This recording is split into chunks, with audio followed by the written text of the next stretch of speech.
If you've been itching for a documentary that focuses on a bat crap crazy megalomaniac, look no further than HBO's Ren Faire. It is a 3-episode docuseries, and the longer it goes, the stranger it becomes.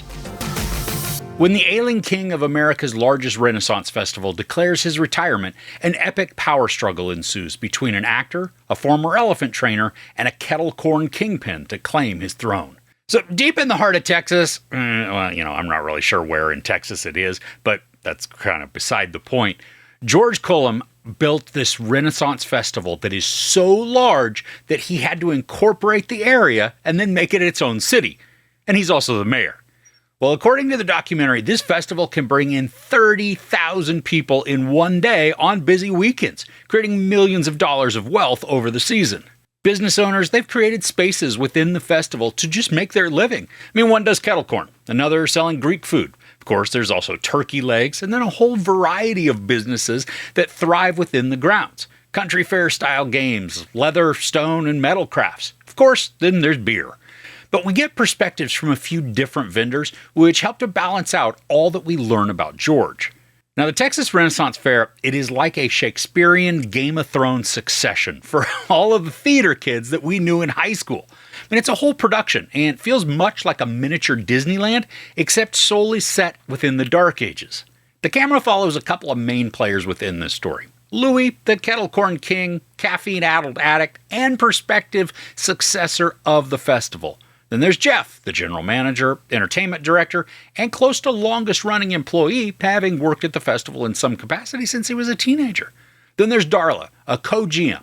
And then, at the center of it all is George, or King George, as everybody has to call him. Now, George is a narcissistic wackadoo. He's built himself this castle that is decorated to look like Liberace, had a baby with Liberace, and then hired Caesar's Palace in Graceland to class up the joint by vomiting up every bit of chintz available to mankind. And then they spray painted it more gold. Like it was already gold, but needed that extra oomph. The dude, he is a creep too. He's misogynistic, bullheaded, somewhat delusional. Now, after seeing him in just 3 hours of docuseries, there is no way in heaven or hell that I would ever want to work for somebody like him, or even in an environment that he's created. And most of us have had a terrible job at one point or another. This is like the pinnacle of terribleness. He contradicts and condescends to every one of his employees, and has many of them doing horrendous tasks. One assistant's sole job function is to monitor sugar daddy sites that George is on and then set up dates. I'm not judging the site or the people that take part in that. To each their own, as long as you're doing it of your own free will. But we get to see George's checklist of qualifications for the women and then hear his conversations that he has with them. It turned my stomach.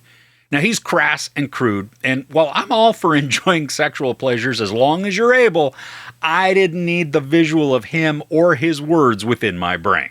Now, throughout the 3 episodes, we get to watch a variety of planning and scheming taking place between several of the potential successors of the festival. And this is where the show then takes on the themes of Succession and Game of Thrones. There are hush-hush deals trying to be made with others coming in to then try and sabotage the other. George, he's such a narcissistic pig that he will throw another deal out the window if somebody else can feed his ego against a deal. We watch one person make the plea to George that if he goes through with the proposed sale, he'll no longer be King George. He'll just be regular. That was enough for George to nix the other negotiations.